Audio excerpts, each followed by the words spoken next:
এটা হচ্ছে এমন একটা গোয়েন্দা কাহিনী যার দুই প্রধান চরিত্র হলো আমেরিকার প্রেসিডেন্ট ডোনাল্ড ট্রাম্প আর চীনের শি জিনপিং, এবং আরেকটি মূল চরিত্র হলো বিলিয়ন বিলিয়ন ডলারের পণ্য। আর এই পণ্য কি করে আমেরিকার অর্থ ব্যবস্থাকে পুরো খোকলা করে দিয়েছে তা জানলে স্তম্ভিত হয়ে যাবেন। বিষয়টি স্পষ্ট করতে গেলে আরও একটু এগোতে হবে।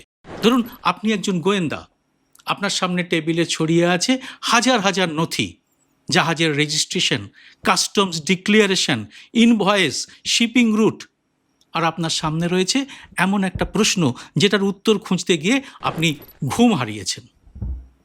কি সেই প্রশ্ন? প্রশ্নটা কিছু পণ্য নিয়ে। পণ্যের জন্ম হয়েছে চীনে, কিন্তু আমেরিকার বন্দরে সে ঢুকেছে অন্য দেশের পরিচয় নিয়ে।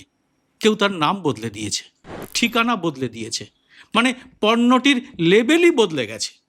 আমেরিকায় ঢোকা হাজার হাজার পণ্যের মধ্যে থেকে আপনাকে যদি সেই পণ্যটা বেছে বের করতে হয়, তাহলে সেটা কি খড়ের গাদায় ছুঁচ খোঁজার চেয়েও কঠিন কাজ? আর এই কাণ্ডের পেছনে লুকিয়ে আছে বিপুল টাকার অঙ্ক। কত? বছরে 19 থেকে 26 বিলিয়ন ডলার, মানে প্রায় 2.5 লাখ কোটি রুপি। সম্ভাব্য মোট ক্ষতির পরিমাণ অবশ্য এর 10 গুণেরও বেশি, 303 বিলিয়ন ডলার পর্যন্ত। আর এই রহস্যের তালিকায় নাম রয়েছে 40টিরও বেশি দেশের, এবং এই 40টি দেশের মধ্যে রয়েছে ভারতের নামও। আরও অনেক বড় বড় দেশের নামও রয়েছে এই তালিকাতে।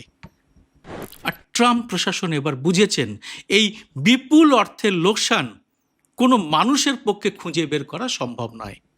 আর তাই এই রহস্য সমাধানের ভার এবার দেওয়া হয়েছে একটা অ্যালগরিদমকে, একটা কৃত্রিম বুদ্ধিমত্তা বা এআইকে, যার নাম রাখা হয়েছে ডিটেকটিভ বর্ডার। কি এই ডিটেকটিভ বর্ডার? কি কাজ করবে এই এআই? এটা জানলে কিন্তু আপনি অবাক হয়ে যাবেন। সম্পূর্ণ ভিডিওটি পাবেন ইউটিউবে সুব্রত বসু জার্নালিস্ট চ্যানেলে।